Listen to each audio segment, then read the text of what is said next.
যাদের চাকরি নিয়ে কোথাও কোনো প্রশ্ন আছে, তদন্ত আছে, সে তদন্তটা হোক। কিন্তু যারা যোগ্য তারা চাকরি পাক, তারা চাকরি করুক। কিন্তু বিরোধী দলগুলি তারা চাইছিল এলোমেলো করে দেমা লুটে পুটে খাই, সমস্তটাকে নষ্ট করে দিতে হবে, সব চাকরি 12টা বাজিয়ে দিতে হবে, তার মধ্যে দাঁড়িয়ে তারা রাজনীতি করবে, তারা রাজনীতি করবে। শুভেন্দু বলল ধামাকা। কিসের ধামাকা? চাকরি চলে যাওয়ার ধামাকা। এতে উল্লাস।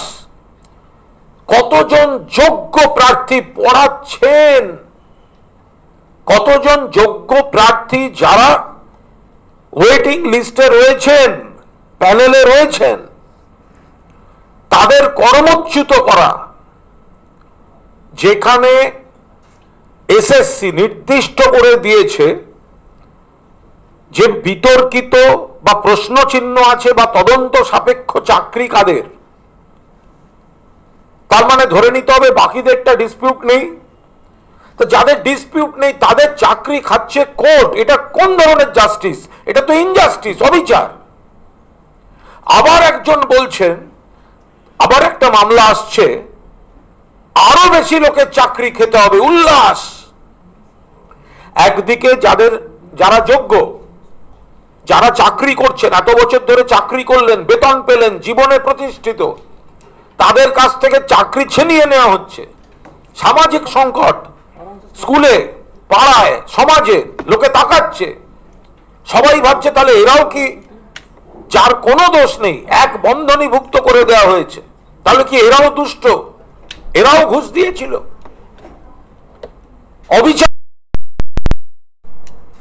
রাজ্য সরকার, এসএসসি গেছে সুপ্রিম কোর্টে, কিন্তু বিজেপির এই চরিত্রটা, সিপিএম এর চরিত্রটা দেখে রাখুন, কংগ্রেসের এ রাজ্যের, যে লোকের চাকরি চলে যাক, যোগ্যরাও যে চাকরি করছে সে পথে বসুক, যে প্যানেলে আছে ওয়েটিং এ, যে আমি চাকরিটা পেতে চলেছি, যার উদ্যোগ ব্রাত্য বসু নিতে শুরু করেছিলেন, চাকরি পেতে দেওয়া হবে না। আমরা এর তীব্র নিন্দা করছি। আমরা বলছি কোথাও এটা এক সূত্রে বাঁধা। বিজেপি বলে দিচ্ছে, বিজেপি আগাম বলছে বিস্ফোরণ, তারপর কোর্টে লোকের চাকরি যাচ্ছে। বলছেন যে আরো কিছু লোকের চাকরি যাবে, আবার একটা কোর্টের অর্ডার আসছে।